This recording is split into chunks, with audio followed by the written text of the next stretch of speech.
Hello everyone, welcome back to our channel N C R T Malayalam. ഇന്ന് നമ്മൾ discuss ചെയ്യാൻ പോകുന്നത് N C R T class 8 ഹിസ്റ്ററിയിലെ part one രണ്ട് text books ഉണ്ട്. Part 1 part 2 text books ഉണ്ട്.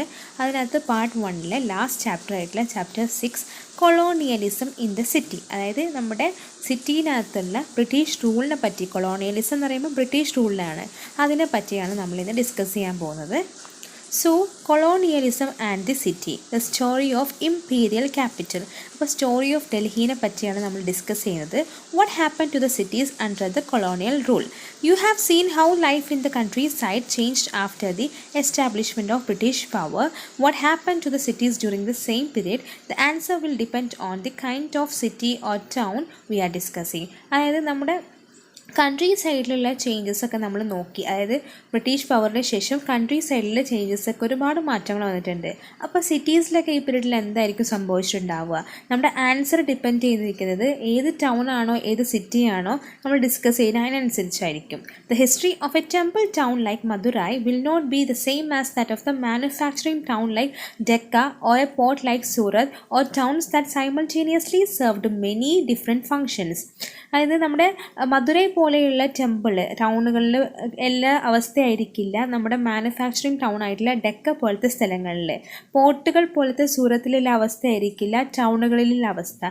എല്ലാ സ്ഥലത്തും ഡിഫറെൻറ്റ് കണ്ടീഷൻസ് അല്ലെങ്കിൽ ഡിഫറെൻറ്റ് ഫങ്ഷൻസ് ആയിരിക്കും അവർ ചെയ്തിരുന്നത്. അതുകൊണ്ട് തന്നെ എല്ലാ സ്ഥലത്തും ഉള്ള ഈ ഇമ്പാക്റ്റ്, കൊളോണിയലിസത്തിൻ്റെ ഇമ്പാക്റ്റ് ഡിഫറെൻ്റ് ആണ്.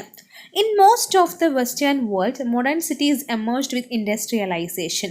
Western world modern cities എല്ലാം കൂടുതലും ഇൻഡസ്ട്രിയലൈസേഷൻ കാരണം ഇങ്ങനെ പൊങ്ങി വന്നിട്ടുള്ളതാണ്. In Britain, the industrial cities like Leeds and Manchester grew rapidly in the 19th and 20th centuries as more people sought jobs, housing and other facilities in these places. However, unlike Western Europe, Indian cities did not expand as rapidly in the 19th century. Why was this so? അപ്പോൾ ഇതൊക്കെ വായിച്ചിട്ട് ഇത്രയും ഭീകരമാണെന്ന് വിചാരിക്കേണ്ട. അതായത് most of the western world cities എല്ലാം emerge ചെയ്തത് ഇൻഡസ്ട്രിയലൈസേഷന് ശേഷമാണ്. അപ്പോൾ ബ്രിട്ടനിൽ നോക്കുകയാണെങ്കിൽ തന്നെ ബ്രിട്ടനിലെ ഇൻഡസ്ട്രിയൽ സിറ്റീസ് ആയിട്ടുള്ള ലീഡ്സും മാഞ്ചസ്റ്ററും ഒക്കെ പെട്ടെന്നാണ് ഉണ്ടായത്. അത് 19th സെഞ്ച്വറിയിലും 20th സെഞ്ച്വറിയിലൊക്കെ ആയ സമയത്താണ് പെട്ടെന്ന് ഇത് ഉദ്ഭവിച്ചിട്ടുണ്ടായത്. അതുകൊണ്ട് തന്നെ ഒരുപാട് പേർക്ക് ജോബ്സ്, ഹൗസിങ്, വേറെ എല്ലാ ഫെസിലിറ്റീസൊക്കെ ലഭ്യമായി. പക്ഷേ വെസ്റ്റേൺ യൂറോപ്പിലെ സിറ്റീസിലെ സിറ്റീസിലെ പോലെയല്ല നമ്മുടെ ഇന്ത്യൻ സിറ്റീസിൽ ഉണ്ടായ മാറ്റങ്ങൾ. അതായത് അതത്രത്തോളം ഇന്ത്യൻ സിറ്റീസ് ഒന്നും നമ്മുടെ 19th സെഞ്ച്വറി ആയപ്പോൾ പെട്ടെന്നൊന്നും റാപ്പിഡായിട്ട് എക്സ്പാൻഡ് ചെയ്യപ്പെട്ടില്ല. Why was this so? അതെന്തുകൊണ്ടാണ് കാരണം? ഇതൊക്കെയാണ് നമ്മൾ ഈ ഒരു ചാപ്റ്ററിൽ ഡിസ്കസ് ചെയ്യുന്നത്. ഇപ്പോൾ ഈ ഒരു figure 1 a view of Machilipatnam 1672. Machilipatnam developed as an important port town in the 17th century. Its importance declined by late 18th century as trade shifted to the new British ports of the Bombay, Madras and Calcutta. അപ്പോൾ മച്ലിപട്ടണം 1672 ഒരു view ആണ് നമ്മൾ ഈ കാണുന്നത്. മച്ലിപട്ടണം എന്ന് പറയുന്നത് ഒരു important പോർട്ടായിരുന്നു ഏകദേശം 17th സെഞ്ച്വറിയുടെ ടൈമിൽ. പക്ഷേ അതിൻ്റെ ഇമ്പോർട്ടൻസ് കുറഞ്ഞു. എപ്പോൾ 18th സെഞ്ച്വറി ആയപ്പോൾ നമ്മുടെ ട്രേഡുകളെല്ലാം ബ്രിട്ടീഷ് പോർട്ടുകളിലായി ബോംബെ, മദ്രാസ്, കൽക്കത്ത പോലുള്ള പോർട്ടുകളിലേക്ക് മാറ്റിയപ്പോൾ നമ്മളെ മച്ലിപട്ടണം പോലത്തെ സ്ഥലങ്ങളിലെ അവരുടെ ഇമ്പോർട്ടൻസ് എന്തായി കുറഞ്ഞു. അതാണ് ഈ ഒരു പിക്ചറിൽ ഡെപ്പിക്റ്റ് ചെയ്യുന്നത്. ഇനി നമുക്ക് in the late 18th century, Calcutta, Bombay and Madras rose in importance as presidency cities.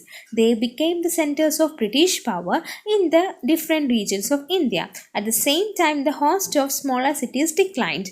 അപ്പോൾ ഒരു 18th സെഞ്ച്വറിയുടെ അവസാനമൊക്കെ ആയപ്പോൾ കൽക്കത്ത, ബോംബെ, അതായത് ഇപ്പോഴത്തെ കോൽക്കത്ത, മുംബൈ ആൻഡ് മദ്രാസ്, ചെന്നൈയൊക്കെ എന്തായി അവിടെയായിരുന്നു പ്രസിഡൻസി സിറ്റീസ് ആയിട്ട് മാറിയത്. അപ്പോൾ എന്താണ് ഈ പ്രസിഡൻസി സിറ്റീസ്? പ്രസിഡൻസി സിറ്റീസ് എന്ന് പറയുമ്പോൾ ഒരു എല്ലാവിധ അഡ്മിനിസ്ട്രേറ്റീവ് പവേഴ്സും ഈ പറയുന്ന പ്രസിഡൻസിയിലായിരിക്കും. എല്ലാവിധ അഡ്മിനിസ്ട്രേറ്റീവ് പവേഴ്സ് ഉള്ളത്.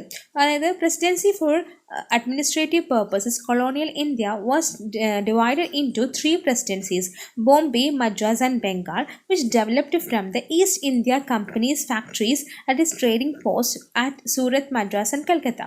അതായത് നമ്മുടെ ഓരോ അഡ്മിനിസ്ട്രേറ്റീവ് പേർപ്പസസിന് വേണ്ടിയിട്ട് നമ്മുടെ ബ്രിട്ടീഷുകാർ എന്ത് ചെയ്തു, കൊളോണിയൽ ഇന്ത്യയെ മൂന്നായിട്ട് ഡിവൈഡ് ചെയ്തിട്ടുണ്ടായിരുന്നു. അതിനെ നമ്മൾ ബോംബെ, കൽക്കത്ത ആൻഡ് ബംഗാൾ ആക്കിയിട്ടാണ് ഡിവൈഡ് ചെയ്തിട്ടുള്ളത്. അപ്പോൾ കൽക്കത്ത, ബോംബെ ആൻഡ് മദ്രാസ് ആക്കിയിട്ടാണ് ഡിവൈഡ് ചെയ്തിട്ടുള്ളത്. ഇവിടെ ആയിരിക്കും അഡ്മിനിസ്ട്രേറ്റീവ് പർപ്പസസിനുള്ള കാര്യങ്ങളും എല്ലാം നടക്കുന്നത്. ഇത് ഏകദേശം ബ്രിട്ടീഷ് ഈസ്റ്റ് ഇന്ത്യ കമ്പനിയുടെ ഫാക്ടറീസിൻ്റെ കീഴിൽ അല്ലെങ്കിൽ അത് ഡെവലപ്പ് ചെയ്തിട്ടുള്ളതാണ്. അതിനെയാണ് നമ്മൾ ട്രേഡിംഗ് പോസ്റ്റുകൾ എന്ന് പറയുന്നത്. ഇതുണ്ടായിരുന്നത് സൂരത്ത്, മദ്രാസ് ആൻഡ് കൽക്കറ്റയിലായിരുന്നു. അപ്പോൾ അതാണ് ഈ പ്രസിഡൻസികൾ. അപ്പോൾ ഈ പറയുന്ന പ്രസിഡൻസികൾ ഏകദേശം ലേറ്റ് 18th സെഞ്ച്വറിയിൽ ഇങ്ങനെ ഉണ്ടായി. അത് കൂടുതലും ബ്രിട്ടീഷ് പവറുടെ സെൻറ്റേഴ്സ് ആയിരുന്നു ഈ പറയുന്ന പ്രസിഡൻസീസ് എല്ലാം. ഇത് എല്ലാം ഡിഫറെൻറ്റ് റീജിയൻസിൽ ഓഫ് ഇന്ത്യയിൽ കാണപ്പെടുന്നുണ്ടായിരുന്നു. At the same time a host of smaller cities decline അല്ലേ. അതുകൊണ്ട് തന്നെ ചെറിയ ചെറിയ സിറ്റീസിൻ്റെ ഓരോ പർപ്പസസ് ഒക്കെ എന്തായി കുറയാൻ തുടങ്ങി.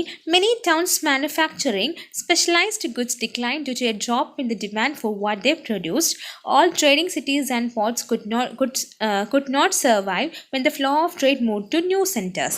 അപ്പോൾ ഒരുപാട് ടൗണുകൾ ഇങ്ങനെ അതായത് സ്പെഷ്യലൈസ്ഡ് ഗുഡ്സ് ഉണ്ടാക്കുന്ന ഒരുപാട് ടൗണുകളിലുള്ള ട്രേഡിംഗ് എല്ലാം കുറയാൻ കാരണം അതിനുള്ള ഡിമാൻഡ് എന്ത് ചെയ്തു, കുറഞ്ഞുപോയി. അതുപോലെ തന്നെ ചില പഴയ ട്രേഡിംഗ് സെൻറ്റേഴ്സ്, പോർട്ടുകളൊക്കെ അവർക്ക് സർവൈവ് ചെയ്യാൻ പറ്റിയില്ല. കാരണം പുതുതായിട്ടുള്ള ഓരോ സെൻറ്റേഴ്സിൻ്റെ വരവ് കാരണം പഴയതായിട്ടുള്ള ഓരോ ട്രേഡിംഗ് സെൻറ്റേഴ്സിന് സർവൈവ് ചെയ്യാൻ ബുദ്ധിമുട്ടുണ്ടായി. Similarly early centers of regional power collapsed when the local rulers were defeated by the British and the new centers of administration emerged. This process is often described as deurbanization. അതായത് നമ്മുടെ പഴയ trading centres എല്ലാം മാറിയിട്ട് പുതിയ trading centres startup ചെയ്യാൻ തുടങ്ങി. അത് നമ്മൾ ഓൾറെഡി പറഞ്ഞിട്ടുണ്ടായിരുന്നു. അതുപോലെ തന്നെ ഈ പറയുന്ന ഏർലിയർ സിറ്റീസിനകത്തുള്ള റീജിയണൽ പവർ അവരെ ഓരോ അല്ലെങ്കിൽ എന്തെങ്കിലും കാരണത്താൽ വേറെ ആൾക്കാരെ ബ്രിട്ടീഷേഴ്സ് ഡിഫീറ്റ് ചെയ്തതുകൊണ്ട് തന്നെ എന്തായി, പുതിയ അഡ്മിനിസ്ട്രേറ്റീവ് സെൻറ്റേഴ്സിൻ്റെ തുടക്കം ഉണ്ടായി. ഇതിനാണ് നമ്മൾ എന്ത് പറയുക, ഡീഅർബനൈസേഷൻ അല്ലേ. അർബനൈസ്ഡ് ആയ ഒരു സ്ഥലത്ത് മാറ്റുന്നതിനെയാണ് നമ്മൾ ഡീഅർബനൈസേഷൻ എന്ന് പറയുന്നത്. അത് പഴയതായിട്ട് നല്ലൊരു പവറിലുള്ള ഒരു സ്ഥലത്ത് നിന്ന് ബ്രിട്ടീഷേഴ്സ് എന്ത് ചെയ്തു, അവരെ ഡിഫീറ്റ് ചെയ്തതിന് ശേഷം പുതിയ അഡ്മിനിസ്ട്രേറ്റീവ് സെൻറ്റേഴ്സ് സ്റ്റാർട്ടപ്പ് ചെയ്തു. ഇതിനെയാണ് നമ്മൾ എന്ത് പറയുക, deurbanisation. The cities such as Machilipatnam, Surat and Seringapatam were deurbanized during the 19th century. By the early 20th century, only 11% of the Indians were living in the cities. അതായത് നമ്മുടെ ഡീഅർബനൈസേഷൻ നടന്നിരുന്ന സിറ്റീസ് ഏതൊക്കെയാണെന്ന് വെച്ചാൽ നമ്മുടെ മച്ലിപട്ടണം, ലാസ്റ്റ് നമ്മൾ ഡിസ്കസ് ചെയ്തിരുന്നു. മച്ലിപട്ടണം, സൂറത്ത്, അതുപോലെ തന്നെ സെറിംഗപട്ടണം പോലത്തുള്ള സിറ്റീസിലായിരുന്നു ഡീഅർബനൈസേഷൻ 19th സെഞ്ച്വറിയിൽ നടന്നിട്ടുണ്ടായിരുന്നത്. ഏകദേശം 20th സെഞ്ച്വറി ആയപ്പോൾ തന്നെ ആ സമയത്ത് പോലും 11% ഓഫ് ഇന്ത്യൻസ് മാത്രമേ സിറ്റീസിൽ ജീവിക്കാൻ തുടങ്ങിയിട്ടുണ്ടായിരുന്നുള്ളൂ. അപ്പോൾ ഈ ഒരു പിക്ചറിനകത്ത് Bombay port in the 18th century, the city of Bombay began to grow when the East India Company started using Bombay as the main port in the Western India. അപ്പോൾ ഈ പറയുന്ന ബോംബെ പോർട്ട് 18th സെഞ്ച്വറിയിലുള്ളൊരു പിക്ചറാണ്. ഇതിനകത്ത് ഈ പറയുന്ന ബോംബെ സിറ്റി ഇങ്ങനെ വലുതാവാൻ തുടങ്ങിയത് എപ്പോഴാണെന്ന് വെച്ചാൽ ഈസ്റ്റ് ഇന്ത്യ കമ്പനി ഈ ബോംബെ പോർട്ടിനെ മെയിൻ പോർട്ടാക്കിയിട്ട് മാറ്റിയതിന് ശേഷമാണ്. അപ്പോൾ അതാണ് ഈ ഫോട്ടോയിൽ കാണുന്നത്. The historic imperial city of Delhi became a dusty provincial town in the 19th century before it was rebuilt as the capital of British India after 1912. Let us look at the story of Delhi to see what happened to it under the colonial rule. അപ്പോൾ നമ്മുടെ historical imperial city അതായത് ന്യൂഡൽഹി പോലത്തെ സ്ഥലങ്ങളിൽ അതൊരു dusty province ആയിട്ടാണ് 19th സെഞ്ച്വറിയിൽ ഉണ്ടായിരുന്നത്. കാരണം അത് ഏകദേശം 1912 ആയപ്പോഴാണ് ഒന്നുകൂടെ റീബിൽറ്റ് ആയിട്ടുണ്ടായിരുന്നത്. അതിന് മുന്നേ അത് പൊടി പിടിച്ച അവസ്ഥയിലായിരുന്നു. അപ്പോൾ let us look at the story of Delhi, see what happened to it under colonial rule. അപ്പോൾ ഡൽഹിയുടെ അവസ്ഥ എന്തായിരുന്നു നമുക്ക് നോക്കാം. കൊളോണിയൽ റൂൾ കാരണം അവിടെ എന്ത് മാറ്റങ്ങളാണ് വന്നതോ നമുക്ക് നോക്കാം. ഹൗ മെനി ഡൽഹീസ് ബിഫോർ ന്യൂഡൽഹിയുടെ മുന്നേ എത്ര ഡൽഹീസ് ആയിരുന്നു ഉണ്ടായിരുന്നതെന്നാണ് ഒരു ചോദ്യം. Delhi as the capital of modern India. നമുക്ക് ഡൽഹിയെ എന്തായിട്ടാണ് മോഡേൺ ഇന്ത്യയുടെ ക്യാപിറ്റലായിട്ടാണ് നമുക്ക് സങ്കല്പിക്കാൻ പറ്റുക. Did you also know that it has been a capital of for a more than 1000 years, although with some gaps. ഏകദേശം 1000 yearsോളം ഡൽഹി ക്യാപിറ്റലായിട്ടുണ്ട്, പക്ഷേ അതിൻ്റെ ഇടയ്ക്ക് കുറച്ച് ഗ്യാപ്പുകളൊക്കെ ഉണ്ട്. As many of 14 capital cities were founded in a small area of about 60 square miles on the left bank of river Jamuna. Jamuna river യമുനയാണ് ഉദ്ദേശിക്കുന്നത്. അതിൻ്റെ ബാങ്കിൽ അല്ലെങ്കിൽ അതിൻ്റെ തീരത്ത് ഏകദേശം 60 സ്ക്വയർ മൈൽസിൻ്റെ അടുത്ത് തന്നെ നമുക്ക് 14 ക്യാപിറ്റൽ സിറ്റീസിനെ കണ്ടുപിടിച്ചിട്ടുണ്ട്. The remains of all other capitals may be seen on the visit to modern city state of Delhi. ഏകദേശം ബാക്കിയുള്ള ക്യാപിറ്റൽ സിറ്റീസിൻ്റെ അവശിഷ്ടങ്ങൾ നമുക്ക് കാണണമെങ്കിൽ നമ്മൾ ഇപ്പോഴത്തെ modern city state of Delhi നമ്മൾ സന്ദർശിച്ചാൽ മതി. Of these the most important are the capital cities build between the 12th and 17th century. അപ്പോൾ ഇതിനകത്തുള്ള തന്നെ ക്യാപിറ്റൽ സിറ്റീസിൽ ഏറ്റവും ഇമ്പോർട്ടൻ്റ് ആയിട്ടുള്ളത് ബിൽഡ് ചെയ്തിട്ടുള്ളത് ഏകദേശം 12th and 17th centuryയുടെ ഇടയ്ക്കാണ്. The most splendid capital of all was build by Shah Jahan. Shahjahanabad was begun in 1639 and consisted of a fort palace complex and city adjoining it. അപ്പോൾ ഇതിനകത്തുള്ള ഏറ്റവും നല്ലൊരു ക്യാപിറ്റൽ എന്ന് പറയുന്നത് ഷാജഹാൻ ബിൽഡ് ചെയ്തതായിരുന്നു. ഷാജഹാനാബാദ് 1639 തുടങ്ങി വെച്ചത്. അതിനകത്ത് എന്തൊക്കെയുണ്ട്, ഒരു ഫോർട്ട് പാലസ് കോംപ്ലക്സ് ഉണ്ട്, അതുപോലെ തന്നെ ഒരു സിറ്റി അതിൻ്റെ അഡ്ജോയിനിങ് ആയിട്ട് അല്ലെങ്കിൽ അനുബന്ധമായിട്ടുണ്ട്. Lal Qila or the red fort made of a sandstone contain the palace complex. അതായത് പാലസ് കോംപ്ലക്സിനകത്തുള്ളത് നമ്മുടെ റെഡ് ഫോർട്ടാണ്, അതായത് ലാൽ കിലയാണ്. അത് റെഡ് സാൻഡ് സ്റ്റോൺ വെച്ചിട്ട് ഉണ്ടാക്കിയിട്ടുള്ളതാണ്. To its west lay the walled city with 14 gates. The main streets of Chandni Chowk and Faiz Bazaar were broad enough for the royal processions to pass. A canal ran under the center of Chandni Chowk. അപ്പോൾ ഈ പറയുന്ന ഇതിൻ്റെ west സൈഡിനകത്ത് ഒരു would സിറ്റിയാണല്ലോ, അല്ലെങ്കിൽ ഒരു ചുമര് കൊണ്ട് ഉണ്ടാക്കിയൊരു സിറ്റിയാണ്. അതിന് ഏകദേശം 14 ഗേറ്റ്സുകളുണ്ട്. അതിൻ്റെ main streets of Chandni Chowk and Faiz Bazaar അത് വളരെ ബ്രോഡായിരുന്നു. മെയിൻ സ്ട്രീറ്റ്സ് ചാന്ദിനി ചൗക്കും ഫായിസ് ബസാറുമാണ്. അത് വളരെ ബ്രോഡാണ്. അത് ഏകദേശം ഒരു റോയൽ പ്രൊസഷനിൽ അല്ലെങ്കിൽ ഒരു റോയൽ സെറിമണിക്ക് അതിന് പാസ് ചെയ്യാൻ പറ്റും. ഒരു കനാലുണ്ട്, അതിന് ഏകദേശം സെൻറ്റർ ഓഫ് ചാന്ദിനി ചൗക്കിൻ്റെ സെൻറ്ററിലൂടെ പോകുന്നൊരു കനാൽ ഉണ്ട്. അപ്പോൾ ഇതൊക്കെയാണ് ആ ഒരു പാരഗ്രാഫിനകത്ത് പറയുന്നത്. ഇനി നമുക്ക് ഈ കാണുന്ന ഒരു ഇമേജ് ഉണ്ടല്ലോ, ഈ കാണുന്ന ഇമേജ് അല്ലേ, figure 3 image of Shahjahanabad in the mid 19th century. It is illustrated London news 16 January 1858. ഏകദേശം ഷാജഹാനാബാദിൻ്റെ ഒരു ഇമേജാണ് ഇത്. 1858 ഒരു ഇമേജാണ്. ഇതിനകത്ത് നിങ്ങൾക്ക് you can see the red fort on the left സൈഡിൽ നിങ്ങൾക്ക് എന്ത് കാണാൻ പറ്റും, റെഡ് ഫോർട്ട് കാണാൻ പറ്റും. അതുപോലെ തന്നെ note as the river Jamuna is flowing near the red fort അല്ലേ, യമുന റിവർ റെഡ് ഫോർട്ടിൻ്റെ അവിടെ ഫ്ലോ ചെയ്യുന്നത് കാണാൻ പറ്റും അതിൻ്റെ സൈഡിൽ കൂടെ. Today it is shifted the course. ഇപ്പോൾ അതിൻ്റെ ആ ഒരു വഴി മാറ്റിയിട്ടുണ്ട്, അല്ലെങ്കിൽ ആ ഒരു ഒഴുക്കുന്ന രീതിയിലേക്ക് മാറ്റിയിട്ടുണ്ട്.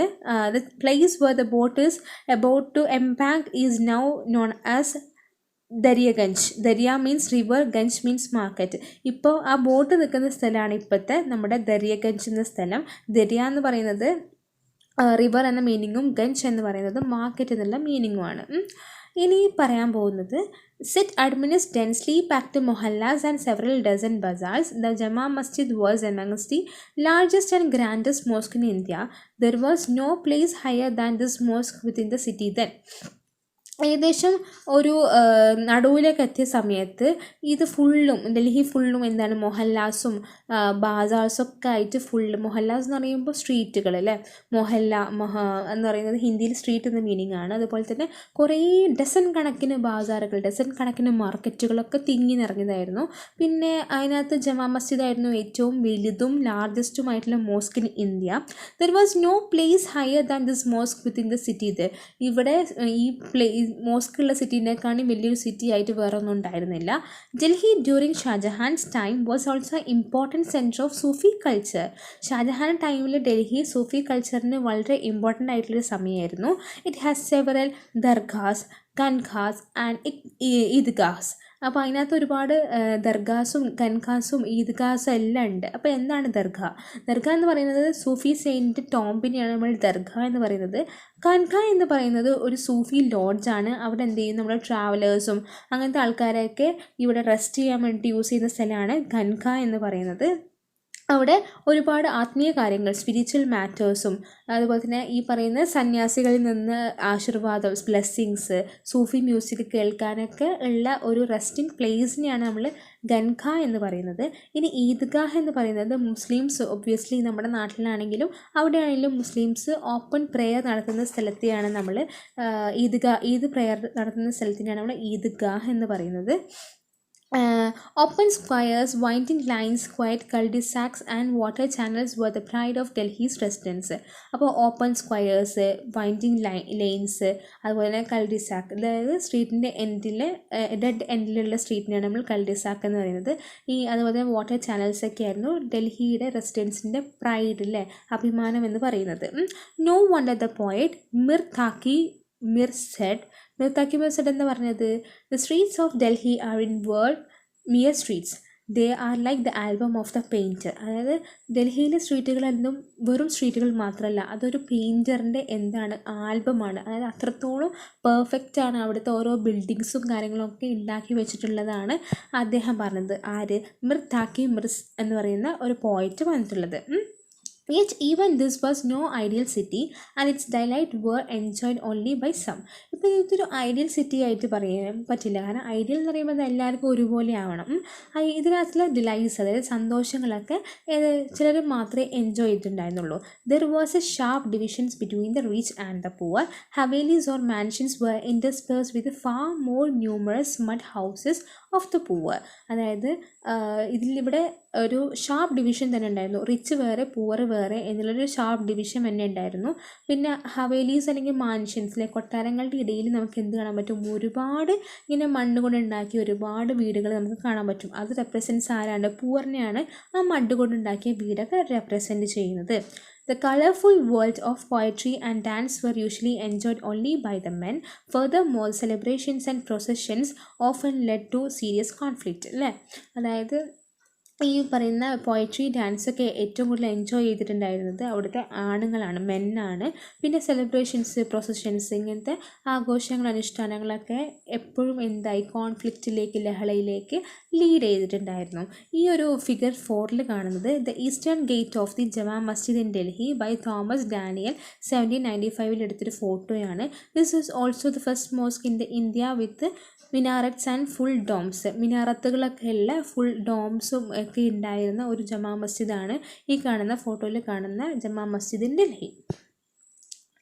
സോ ഈ ഒരു photo figure 5 the shrine of Nizamuddin Auliya in ഡൽഹിയിലെ ഒരു ടോംബ് പോലത്തെ സ്ഥലമാണ്. അപ്പോൾ this is also first mosque in India with minarets and full domes. ഈ പറയുന്ന ജമാ മസ്ജിദ് നമ്മൾ ഓൾറെഡി പറഞ്ഞിട്ടുണ്ടായിരുന്നു. സോറി, ഈ ഫിഗർ 4ഉം 5ഉം കൺഫ്യൂസ്ഡ് ആയതാണ്. Figure 5 shrine of Nizamuddin Auliya in Delhi. ഡൽഹിയിലുള്ള നിസാമുദ്ദീൻ ഔലിയ എന്ന അദ്ദേഹത്തിൻ്റെ ഒരു ടോംബ് പോലത്തെ, ഒരു മോണുമെൻറ്റ് പോലത്തെ സ്ഥലമാണ് ഈ ഫിഗറിനകത്ത് കാണുന്നത്. ഇനി സോഴ്സ് 1 പറയുന്നത് ദില്ലി ജോ ഏക് ഷഹർ ദ അലം മേം ഇൻതിഖാബ്. അപ്പോൾ അതാണ് ഹെഡിങ്. ബൈ 1739 ആയപ്പോഴത്തേക്കും Delhi had been sacked by Nadir Shah and plundered many times. അപ്പോൾ ഡൽഹി 1739 ആയപ്പോൾ നാദിർ ഷാ അവിടെ വന്നിട്ട് എല്ലാ കാര്യങ്ങളിലും ഡിഫീറ്റ് ചെയ്തിട്ട് ഡൽഹിയിൽ ഒരുപാട് തവണ ഇതെന്തായി? കൊള്ളയടിക്കപ്പെട്ടു, പ്ലണ്ടേർഡായി. Expressing the sorrow of those who witness decline of the city, the 18th century Urdu poet Mir Taqi Mir said. അല്ലേ? അതായത് ഇത് കണ്ടു നിന്ന, അതായത് ഈ തകർച്ച കണ്ടു നിന്ന ആൾക്കാരൊക്കെ അതിൻ്റെ എക്സ്പീരിയൻസ് അല്ലെങ്കിൽ സങ്കടം കാരണം ഉറുദു പോയിട്ടായിട്ടുള്ള മിർ താക്കി മിർ സെഡ് പറഞ്ഞത് എന്താ വെച്ചാൽ, ദില്ലി ജോ ഏക് ഷഹർ ദ അലം മേം ഇൻതിഖാബ് ഹം रहने वाले हैं उसी उजरे दयर है. I belong to the same ruined territory of Delhi which was once a supreme city in the world. അതായത് ഞാൻ ഉള്ളത്, അല്ലെങ്കിൽ ഞാൻ ഒരു ഭാഗമാണ് എന്തിൻ്റെ ഒരു ഇപ്പോഴത്തെ നശിച്ച ഒരു ടെറിട്ടറി ഓഫ് ഡൽഹിയുടെ ഭാഗമാണ്. അത് ഒരു സമയത്ത് അത്രയ്ക്കും സുപ്പീരിയർ അല്ലെങ്കിൽ സുപ്രീം ആയിട്ടുള്ളൊരു സിറ്റി ആയിരുന്നു ലോകത്തിലെ എന്നുള്ളതാണ് ഈ ഒരു ഹിന്ദി ദില്ലി ജോ ഏക് ഷഹർ ദ അലം ഇൻതിഖാബിൻ എന്ന് പറയുന്ന ആ ഒരു പോയറ്റിൻ്റെ ലൈൻസിൻ്റെ മീനിങ് അതായിരുന്നു. ഈ പോയ എഴുതിയത് ഉറുദു പോയറ്റായിട്ടുള്ള മിർ താക്കി മിർ സെഡാണ്. മിർ താക്കി മിറാണ്. ഓക്കെ, ഇനി അടുത്ത് നമുക്ക് the making of new Delhi എന്ന് പറയുന്ന ഒരു ടോപ്പിക്ക് നമുക്ക് അടുത്ത ക്ലാസ്സിൽ ഡിസ്കസ് ചെയ്യാം. അപ്പോൾ നിങ്ങൾക്ക് ഈ ഒരു വീഡിയോ ഇഷ്ടമായാൽ നിങ്ങൾ ഈ വീഡിയോ ലൈക്ക് ചെയ്യുക, ഷെയർ ചെയ്യുക, സബ്സ്ക്രൈബ് ചെയ്യുക. Stay home, stay safe. Thank you every one. Thank you all.